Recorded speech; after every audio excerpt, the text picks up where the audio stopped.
done And all then those when things. did you start to sort of reconcile, your Yeah. sexuality to your faith? Yeah, well, I didn't for a really long time because I would describe myself as deeply closeted to myself, let alone the rest of the world for most of my life. Like I could not admit to myself that I was same-sex attracted because I loved Jesus and I wanted to serve Jesus and I wanted to be a safe place for other people and a refuge and create places of safety for other people. And the way that I understood it and was taught it from my teens in that Christian school and evangelical and Pentecostal churches following that was you're either gay or Christian. You either love Jesus or you love people of the same sex. It's one or the other. So I really developed a whole kind of theology of friendship to explain my deep commitment, to friends that I had crushes on, basically, is how I would describe it now. So it wasn't something that I could admit to myself or would admit to myself. I just wasn't allowing that paradigm to be there. And that went on for a really long time, for decades, until a couple of things happened. I went and studied theology in Canada, did my Master of Divinity over there. And while I was there, I was at a college that is a very renowned evangelical college, actually, but one of the distinctives of that college, at least at the time, was that they would debate different issues and they would have different professors or speakers that had very different opinions on an issue, and they would debate one another, but really respectfully and civilly, and they'd go out and have a glass of wine together afterwards.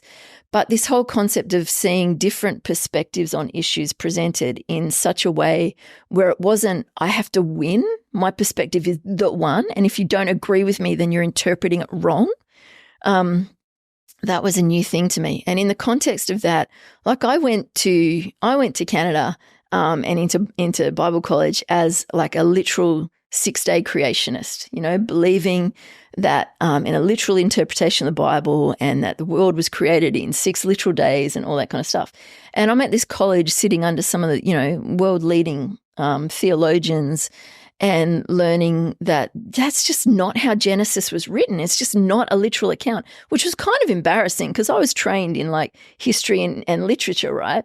And so being told, historically and in terms of the literature and the genre and stuff, this is just not a literal text, and reading it as a literal description of creation is abusing the text and not doing justice to it. For me, like learning that was an absolute like mind explosion. But it was incredibly beautiful and incredibly liberating. And I came to see Genesis 1 and 2 in particular as much more expansive and beautiful text than I ever had.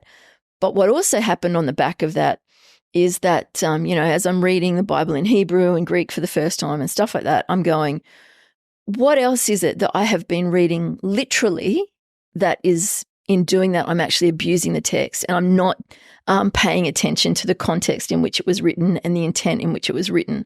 And it was that like different approach to the text as I started to appreciate it even more than I had throughout my life.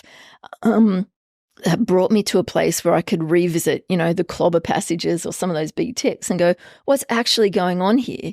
And without an agenda. Like most people, I think, assume that if you're a gay Christian, then you've gone to the Bible and tried to read into it that somehow your sexuality is going to be okay. Like that was just not my journey at all. Like I have total respect for people for whom it is their journey. Like that's, for a lot of people it is.